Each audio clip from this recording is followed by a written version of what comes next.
నేడు దేశవ్యాప్తంగా ఓలా ఉబర్ డ్రైవర్ల స్ట్రైక్ జరుగుతోంది. 6 గంటల పాటు ఆల్ ఇండియా బ్రేక్ డౌన్ కు పిలుపునిచ్చారు యాప్ ఆధారిత క్యాబ్ డ్రైవర్లు. స్ట్రైక్ లో ఓలా, ఉబర్, ర్యాపిడో డ్రైవర్లు పాల్గొంటున్నారు. డ్రైవర్లు యాప్లను ఆఫ్ చేసి రైడ్స్ క్యాన్సిల్ చేశారు. దీంతో పలు నగరాల్లో క్యాబ్ సర్వీసులు నిలిచిపోయాయి.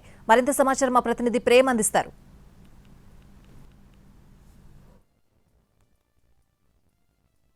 Credi Hyderabad Property Show 6th, 7th, 8th February. Venue Hightex City.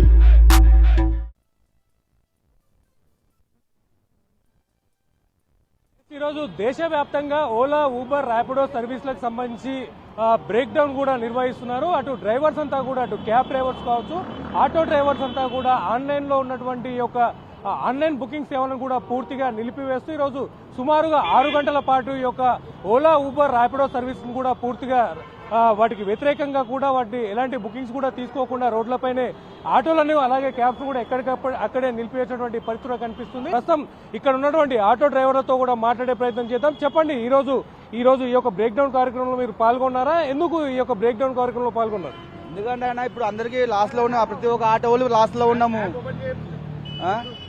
ప్రతి ఒక్కటి దానిలో లాస్ అయిపోతున్నాం. ప్రతి దానికి అన్న బైక్ వన్ 10 రూపాయలు ఇస్తుండు కిలోమీటర్కి, మాకేం 11 రూపాయలు ఇస్తుండు. 1,00,000 రూపాయల బండికి 10 రూపాయలు ఇవ్వంగా 6 లక్షల బండికి నువ్వు 10 రూపాయలు ఇస్తే 11 రూపాయలు ఇస్తే ఎట్లా అన్న? వ్యాపారాన్ని కొంచెం మనం ఆలోచించాలి. బైక్ ఇప్పుడు దానికి మాదేమో ఎల్లో ప్లేట్, వాళ్ళేమో వైట్ ప్లేటు, అయినా వానికి రాపిడడానికి ఛాన్స్ ఇస్తుండు. వానికి కంపెనీ వానికి అమౌంట్ రావాలి వానికి, అంతే. మాకేమో ఇంత లాస్ అయిపోతుంది. చాలా మందికి కూడా బిజినెస్ లేకుండా ఉన్నటువంటి వాళ్ళందరికీ కూడా బిజినెస్ అందిస్తున్నామని చెప్పి అటు ఓలా, ఊబర్, ర్యాపిడో సంస్థలు కూడా తెలియజేస్తారు. ఖచ్చితంగా వారికి ఏదైతే 12 గంటలు కావచ్చు, 8 గంటల్లో వారికి ఖచ్చితమైనటువంటి ఆదాయాన్ని చూపించేటువంటి ప్రయత్నం కూడా చేస్తున్నామని చెప్పి సంస్థలు చెప్తున్నాయి. కిలోమీటర్కి ఎన్ని ఇస్తారు బాస్? మీరు ఫస్ట్ అది తెలుసుకోండి. ఫస్ట్ కిలోమీటర్కి ఎంత ఉంది, ఎంత లేదు అది తెలుసుకోండి, మీరు చెప్పండి. మీరు బైక్ ఓడికి అంత ఉంది, ఆటో ఓడికి అంత ఉంది, అంతనా? బైక్ ఓడి ఏమో 1,00,000 రూపాయల బండి, ఇది 6 లక్షల బండి, ఎట్లయితే సేమ్ రేట్ ఇస్తే మేము కూడా బైక్ తీసుకోవడానికి మొత్తం మా హైదరాబాద్ ఆటోలు బంద్ అయిపోతాయి. बाइक में कम हो जा रहा सर अभी पैसा, बाइक में कम बता दे रहा. सिंगल आदमी भी रहा तो पहले ऑटो में जाता था. हाँ, अभी क्या हो गया, बाइक पे चल जा रहा सिंगल आदमी भी. हम लोग भी गरीब है साहब, हम लोग भी कैसा जीना.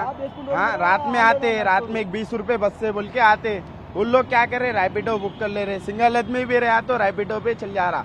गवर्नमेंट से ये रिक्वेस्ट है हमारा रेवंत रेड्डी साहब से, ये जो है 2 व्हीलर बंद कराइए, रैपिडो, ओला बंद कराइए. हम लोग को भी जीने का चांस दीजिए, हम लोग भी कारोबार करने दीजिए. ये जो डिस्ट्रिक्ट का कारोबार है डिस्ट्रिक्ट में करने दीजिए. ऑटो डिस्ट्रिक्ट का हैदराबाद है शहर, ये हैदराबाद में हम लोग परेशान है. हम लोग को भी जोरू बच्चे, स्कूल का फीस बनना, राशन बनना, घर का किराया बनना, कहाँ से लाना साहब? 4 बजे उठ के आते, 500 रुपए कमाते. वही रैपिडो वाला नहीं रहा तो हम लोग 1,000-2,000 कमा लेते. आप रैपिडो बंद कर लो, कमा लेते. रैपिडो अगर खुला रहे ना, हम लोग 500 रुपए 600 रुपए मुश्किल से कमा रहे, पूरा दिन भर चला गए. वो अगर बंद हो गया ना रैपिडो, हम लोग सुकून हो जाता साहब. ऊपर से और एक डिस्ट्रिक्ट का गाड़ी बंद हो जाना, यहाँ सिटी में आना, वो अगर बंद हो गया ना सर तो हम लोग सुकून हो जाता सर. ఓలా, ఊబర్, ర్యాపిడో సర్వీసులు కూడా పూర్తిగా రాష్ట్రంలో లేకుండా చేయాలని వారు డిమాండ్ చేస్తున్నారు. కేవలం వారు ఆటోలు నడిపించుకుంటూ జీవనం కొనసాగించేటువంటి వారి పరిస్థితి, వారిపై కుటుంబ సభ్యులు కూడా ఆధారపడి ఉన్నారు. వారి జీవనోపాధి అయినటువంటి ఆటోలు అలాగే క్యాబ్ల పైన కూడా ఈ యొక్క సంస్థల వల్ల వారు ఇబ్బందులు ఎదుర్కొంటామని చెప్పి కూడా తెలియజేస్తున్నారు. ఎట్టకేలకు ప్రభుత్వం ఇప్పటికైనా పునరాలోచన చేసి దీనిపై పూర్తి స్థాయిలో వారికి అవసరమైనటువంటి చర్యలు తీసుకొని న్యాయం చేయాలని కూడా వారు కోరుతున్నటువంటి పరిస్థితి కనిపిస్తుంది. కెమెరా పర్సన్ రాజారామస్తో ప్రేమ్ కుమార్, NTV, హైదరాబాద్.